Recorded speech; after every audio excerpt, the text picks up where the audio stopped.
আরেকটা জেলে তারা এসেছেন। বাংলাদেশও কিন্তু একটা জেল হতে যাচ্ছে। এক জেল থেকে আমরা মুক্তি পেয়েছি, আরেক জেলের মধ্যে আমরা যাচ্ছি। তো নতুন জেলে আপনাদেরকে স্বাগত জানাচ্ছি। আমরা ইনশাল্লাহ আমরা এখানে 18 কোটি মানুষের বড় একটি জেলের মধ্যে রয়েছি।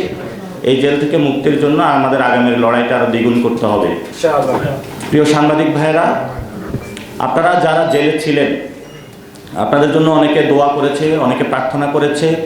বিশেষত ডক্টর ইউনূস স্যার এটা নিয়ে খুবই সিরিয়াস ছিলেন, অনেক উপদেষ্টাও কাজ করেছেন, আমরা তাদেরকে ধন্যবাদ জানাচ্ছি। সাথে সাথে আপনারা খুবই লাকি পারসন, আপনাদের বিশেষত যারা ওয়াইফ ছিল তারা আপনাদের উপরে হাল ছাড়ে নাই। প্রত্যেকটা বারান্দায় তারা ঘোরাফেরা করেছে, প্রত্যেকটা জায়গায় তারা গিয়েছে, আপনাদের আজাদির জন্য, মুক্তির জন্য তারা লড়াই করেছে। এবং এখানে যারা সামনে আছে তারাও দিনরাত পরিশ্রম করেছে আপনাদের মুক্তির জন্য। অবশেষে আপনারা এসেছেন, আপনাদেরকে আমরা স্বাগত জানাচ্ছি। এবং ওই দিন আমি যখন শহীদ মিনারে নামাজ পড়তে গিয়েছিলাম, এক শহীদের জানাজার নামাজা, তো ওনার মাথাটার হলো অর্ধেক খুলি ছিল না, চাপাতি দিয়ে কোপানো হয়েছে। এবং 64 জন ওনার মতো নেই থাইল্যান্ডে আছেন যারা মৃত্যুর যে কোনো সময় মৃত্যুবরণ করতে পারেন, প্রহর গুনছেন। এবং ওনার ওয়াইফের সাথে কথা হলো, ওনার ওয়াইফ আমাকে জানালো যে তার 3টে সন্তান আছে। এতদিন হসপিটালের বেডে বাচ্চাদেরকে দেখাইতে পারতো যে এটা তোমার বাবা, তো বাচ্চারা বলতো বাবার এই অবস্থা কেন, বাবা কি কথা বলবে না? তো উনি তারপরেও বললো যে আমি তো বাচ্চাদেরকে দেখাইতে পারতেছি, কিন্তু কয়েকদিন পরে তো আমি দেখাইতে পারবো না। তো এরকম অসংখ্য মানুষের যন্ত্রণার মধ্য দিয়ে কিন্তু বাংলাদেশে আমরা নতুন একটি ডেমোক্রেটিক ফর্মের জন্য ইচ্ছা পোষণ করেছিলাম। কিন্তু যে বিষয়টা বাংলাদেশে, এটা আপনারা যারা জেল থেকে মুক্তি পেয়ে এসেছেন সেটা দেখেছেন, বাংলাদেশে টোটালি একটা ইলেকশন ইঞ্জিনিয়ারিং হয়েছে, যেটা সেট আপটা অনেক আগেই করা হয়েছিল। কে কত আসন পাবে, কিভাবে পাবে। আমার যে ব্যক্তিগত এক্সপিরিয়েন্স সেটা হলো, কেন্দ্র পরিদর্শনে গিয়েছিলাম, মাথায় এসে ঘুষি দিচ্ছে, বিভিন্ন জায়গায় বাধাগ্রস্ত সৃষ্টি করেছে আমাকে।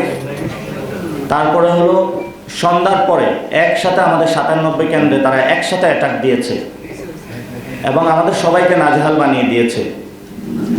তো যেটা বাংলাদেশে হচ্ছে, এটা কর্পোরেট সিস্টেমের একটা ইলেকশন, অর্থাৎ আপনার কাছে 1000 কোটি টাকা থাকবে, আপনি চাঁদাবাজি, সন্ত্রাসী, দুর্নীতি করবেন, টাকা কামাবেন, 5 বছর মানুষের উপর অত্যাচার করবেন, তারপরে সবার সামনে আল্লামা হিসেবে উপস্থিত হবেন, হয়ে বলবেন আমাকে ভোট দাও। তো মানুষ আপনাকে হলে ভোট না দিল, আপনি এক জায়গায় বাচ্চারে পাঠাবেন, এক জায়গায় বউরে পাঠাবেন, এক জায়গায় ভাগিনারে পাঠাবেন, এবং আপনি এক জায়গায় যাবেন, গিয়ে যে কোনো মূল্যে ইলেকশনের রেজাল্টটা রিগিং করে নিয়ে আসা বলবেন আমি হলাম এমপি। তো ইনশাল্লাহ মানুষ আমাদের উপর ভরসা রেখেছে। আমরা বাংলাদেশের মানুষের উদ্দেশ্যে যেটা বলতে চাই, আমরা আপনাদের কাছে গিয়েছি, আপনারা আমাদেরকে ভালোবাসা দিয়েছেন পুরো বাংলাদেশে সাপলাকলিতে। আমরা অতটুকু এক্সপেকটেশন করি না যে ভালোবাসা আমাদেরকে দিয়েছেন। একজন মহিলা, তার বয়স 90-এর উপরে, সে সাভার থেকে আমাকে ভোট দিতে এসেছিল, কথা বলতে পারে না, একজন ক্যান্সারের রোগী ভোট দিতে এসেছিল। কিন্তু এই মানুষের ভোটগুলো হলো তারা চুরি করেছে। মানে সোজা কথা, এখানে ভোট চোর। একটা ভোট চোর যদি পার্লামেন্টে যায়, সে তো জনগণের পকেটের টাকা চুরি করবে, ব্যবসায়ীর টাকা চুরি করবে, এমন কোনো জায়গা না যেখানে হলো সে হাত বসাবে না। ভোট চোর তো আছে, এখন হলো চোর দয়। এটা আরো বললে ত্রিপল আরো বাড়ানো যায়, ভাগিনা, একদম পুরো একটা গোষ্ঠী শব্দ হলো ভোট চোর। তো এই পরিস্থিতির মধ্যে দিয়ে যাচ্ছে। কিন্তু যেটা বাজে অভিজ্ঞতা হলো ইয়াং জেনারেশনের, তারা তো কেন্দ্র কেন্দ্র ছিল, তারা দেখেছে কিভাবে হলো বাংলাদেশে ভোট চুরি হয়েছে। তো আপনারা সাংবাদিক ভাইরা যারা আছেন, আগেও আপনাদের সাথে আমার নির্বাচন কমিশনে এখানে বারবার কথা হয়েছে যে বাংলাদেশে ইলেকশন যে সিস্টেমটা আছে, এটা টোটালি এটা একটা করাপ্টেড সিস্টেম। যে সিস্টেমের মধ্যে আপনার অনেক টাকা প্রয়োজন হবে, এই টাকাগুলো হলো জনগণের পকেটের কাটা টাকা। এই পরিস্থিতি আসলে বাংলাদেশে চলতে দেওয়া যাবে না। যারা এই নির্বাচনটা করেছেন, আল্লাহর দোহাই লাগে, অনেক চাঁদাবাজ, সন্ত্রাস, দুর্নীতিবাজকে আপনারা সংসদে ঢুকিয়েছেন, এদেরকে কোনো মন্ত্রণালয় দিবেন না। যতটুকু হয়েছে ততটুকুই সীমাবদ্ধ থাকেন। চুরি করেছেন, সিনা চুরি করতে যাবেন না। এখন আমরা বিভিন্ন জায়গায় শুনতেছি, কেউ যোগাযোগ মন্ত্রণালয়, কেউ ওই মন্ত্রণালয়, কেউ গৃহায়ণ মন্ত্রণালয়। আগে যা গণপূর্ত মন্ত্রণালয় চুরি হয়েছে সেগুলোর আমরা হিসাব পাইনি, আগে যা দুর্নীতি হয়েছে সেগুলোর আমরা হিসাব পাইনি। তো মানুষ আমাদেরকে ভালোবাসা দেখিয়েছে। আমরা আগামীতে প্ল্যান করেছি যে মানুষের কাছে যাব, আমরা আরো কষ্ট করব বেশি। যে মানুষগুলো আমাদের ভোট দেয় নাই তাদের কাছে যাব, যাতে তাদের মন জয় করতে পারি। এবং আমরা একটা দাওয়াতি কার্যক্রম আমি চিন্তা করছি শুরু করব, যে সকল লোক চাঁদাবাজি সন্ত্রাসী করে, যা বলবো বাবা তুমি এগুলো আর করিও না, নতুন বাংলাদেশ গড়ে চলো, এবং তাদের বাসায় বাসায় যায় তাদেরকে দাওয়াত দিয়ে আসবো। তো এছাড়া তো আসলে কোনো উপায় নাই আমাদের। তো জনগণ যারা আমাদের উপরে বিশ্বাস রেখেছে পুরো বাংলাদেশে, আমরা আপনাদেরকে ধন্যবাদ জানাই। বিশেষত আমাদের কয়েকটি আসন যেটাতে আমরা পাশ করেছি, সেখানে হলো প্রবাসীদের ভোট। প্রবাসীরা অভূতপূর্বভাবে শাপলাকলি এবং আমাদের 11 দলীয় জোটে হলো ভোট দিয়েছে তারা। আমরা আপনাদের কোনো কিছু দিয়েই এই ঋণ বাংলাদেশে শোধ করতে পারবো না।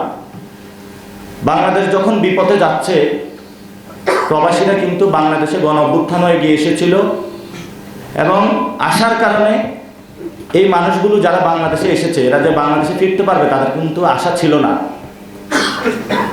কাউকে মৃত্যুদণ্ড দেওয়া হতো, কাউকে আজীবন জেলে রাখতে দেওয়া হতো। তারা বাংলাদেশে ফেরত এসেছে মানে কি, নতুন বাংলাদেশ সৃষ্টি হয়েছে। তা আপনারা ভোট দিয়ে নতুনভাবে বাংলাদেশকে জাগিয়ে তুলেছেন, গণ অভ্যুত্থানও ছিলেন, আপনাদের দিকেই আমরা তাকিয়ে আছি।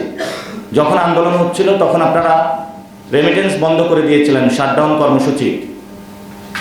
গণভোটের পক্ষে হা ক্যাম্পেইন করেছিলেন, এবং সব প্রবাসী গণভোটে হা দিয়েছে নির্বিচারে বাংলাদেশ গঠনের জন্য। তো এখনো নতুন বাংলাদেশে আপনারা দেখবেন, এক চোর তো ইন্ডিয়া পালায় গেছে, আরেকজন চুরি করার জন্য রেডি হচ্ছে। এই চোরদেরকে কিভাবে চুরি থেকে ঠেকানো যায়, আমাদেরকে সবাইকে একটু সজাগ থাকতে হবে। এখন নতুন করে কুসুম কুসুম প্ল্যান হয়েছে। এই যে আপনারা দেখছেন বিরোধী দলীয় বাসায় হলো একটু যাওয়া আসা করতেছে, কিন্তু বিরোধী দলীয় যাওয়ার আগে এটা জনগণের কাছে যাওয়া উচিত, এবং এটা প্রতিশ্রুতি করা উচিত যে আমরা এবার ইঞ্জিনিয়ারিং করেছি আর করব না, আমাদেরকে বাংলাদেশে আপনারা ক্ষমা করে দেন। এবং এই যারা দুর্নীতি, সন্ত্রাস, চাঁদাবাজি সংসদে আমার ভুলের কারণে চলে এসেছে, আমি এদেরকে কোনো মন্ত্রণালয় দিব না, এবং এদের কোনো পাপের শাস্তি আমি ভোগ করতে রাজি নই। বাংলাদেশে কয়েকটি গুরুত্বপূর্ণ বিষয় রয়ে গিয়েছে, যেমন সংস্কার। আগে যখন আমরা একটু মাঠে কথা বলতাম আপনাদের সামনে যে ইলেকশন ঠেকাইতে চাই, তো এতদিনে তো আমরা মরিয়া প্রমাণ করিলাম বাংলাদেশে আমরা ইলেকশনে করতে চাই, সংস্কারও করতে চাই। এটা তো অ্যাটলিস্ট এখন আপনাদের বিশ্বাস করা উচিত। এবং এই সংস্কারের জন্য আপনারা কোনো প্রক্রিয়া যদি ভণ্ডুল করেন, সেটা কিন্তু বাংলাদেশের মানুষ বসে থাকবে না।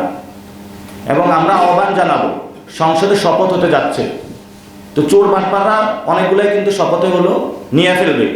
এদেরকে অ্যাকাউন্টেবল করার জন্য আপার হাউস প্রয়োজন। আপার হাউসটা যদি সকলে একসাথে নিতে পারতো, এটা বাংলাদেশে ভালো হতো।